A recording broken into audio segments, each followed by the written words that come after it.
IPS यानी कि Indian police services, यह एक बहुत बड़ी पोस्ट है। एक आईपीएस ऑफिसर बनना लोगों का सपना होता है। इस पोस्ट को पाने के लिए लोग कड़ी से कड़ी मेहनत करते हैं, पर कुछ ही लोगों को इसमें सफलता मिलती है और कुछ ही लोगों को यह पोस्ट नसीब हो पाता है। अगर आप इस मुकाम तक पहुंच जाते हैं तो आपको क्या क्या बेहतरीन फैसिलिटीज सरकार द्वारा मिलने वाली है, हम उसके बारे में आज आपको इस वीडियो में बताएंगे। तो इस वीडियो को अंत तक ज़रूर देखें, और अगर आपने हमारे वीडियो को अब तक लाइक न किया तो लाइक कर ले, हमारे चैनल को सब्सक्राइब करके बेल आइकन दबाएं ताकि हमारी हर वीडियो आप तक सबसे पहले पहुंचता रहे। आईपीएस ऑफिसर को दी जाने वाली 10 बेहतरीन और अनोखी फैसिलिटीज़ में हम सबसे पहले बात करेंगे सिक्योरिटी। एक आईपीएस ऑफिसर की जिम्मा होती है कि वो जिले में लॉ एंड ऑर्डर की स्थिति को मेंटेन करके रखे। ऐसे में उन्हें अपने करियर के दौरान बहुत सारे अपराधियों से मिलना पड़ता है, उन्हें गिरफ्तार करना पड़ता है, उन पर कार्रवाई करनी पड़ती है, तो अपराधियों द्वारा बदला लेने की संभावना अधिक रहती है। इसके लिए सरकार आईपीएस ऑफिसर को सिक्योरिटी प्रदान करती है।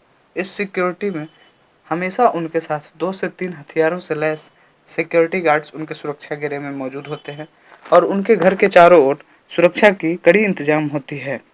सैलरी। आईपीएस ऑफिसर की सैलरी भारत में जब से 7th पे कमीशन लागू हुआ है, उसके बाद से ही आईपीएस ऑफिसर की सैलरी बहुत ज़्यादा ही आकर्षक हो गई है।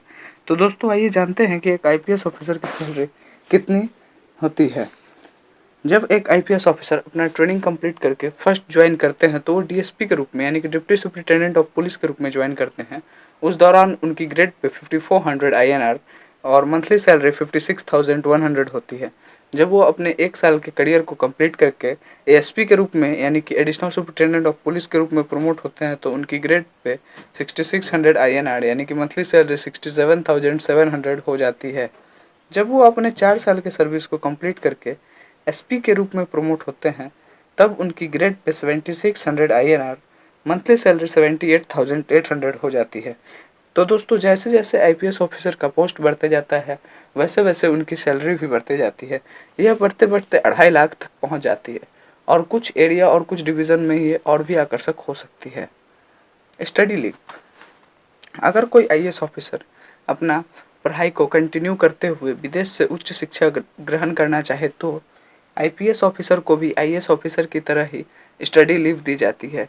इस स्टडी लीव के दौरान आईपीएस ऑफिसर के विदेश में रहने, खाने इत्यादि के सारे खर्च सरकार ही उठाते हैं और उन्हें किसी भी तरह का कोई शुल्क पे नहीं करना पड़ता। हालांकि ये फैसिलिटीज़ आईपीएस ऑफिसर के लिए मैक्सिमम 2 साल की ही होती है। Unofficial benefits.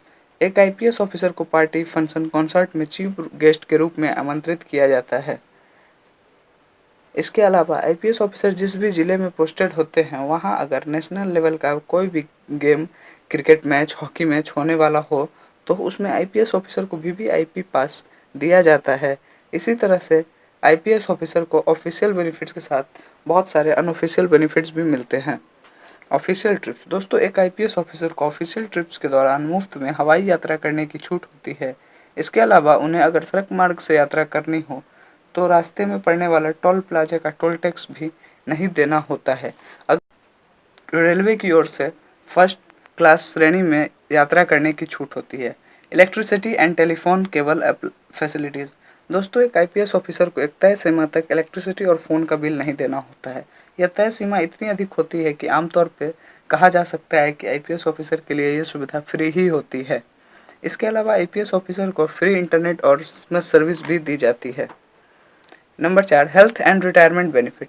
दोस्तों एक आईपीएस ऑफिसर को काफ़ी सारी हेल्थ बेनिफिट्स भी मिलती है, जैसे उन्हें अस्पताल में फ्री मेडिकल ट्रीटमेंट दिया जाता है।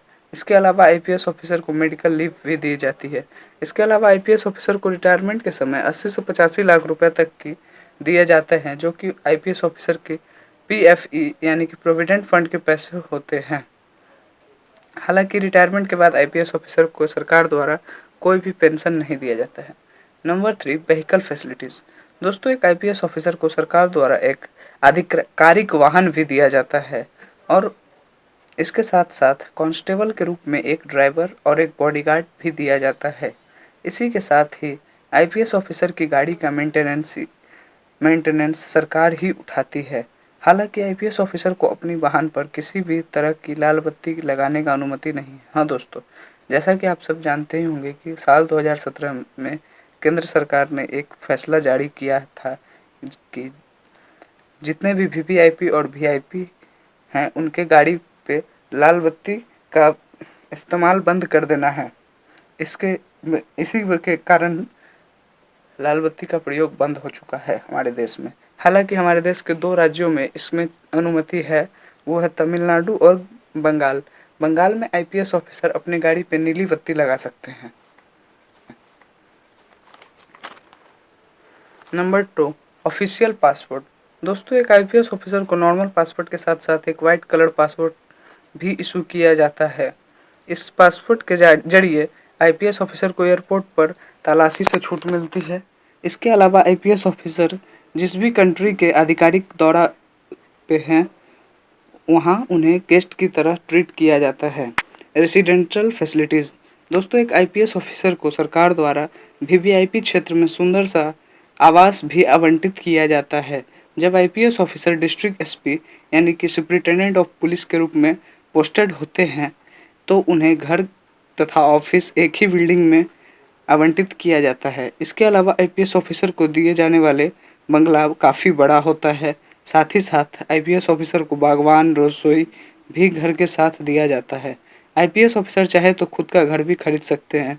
आईपीएस ऑफिसर को आईएएस ऑफिसर की तरह ही काफ़ी कम इंटरेस्ट पे लोन भी मिल जाता है। तो दोस्तों, इतनी सारी फैसिलिटीज़ आईपीएस ऑफिसर को दी जाती है।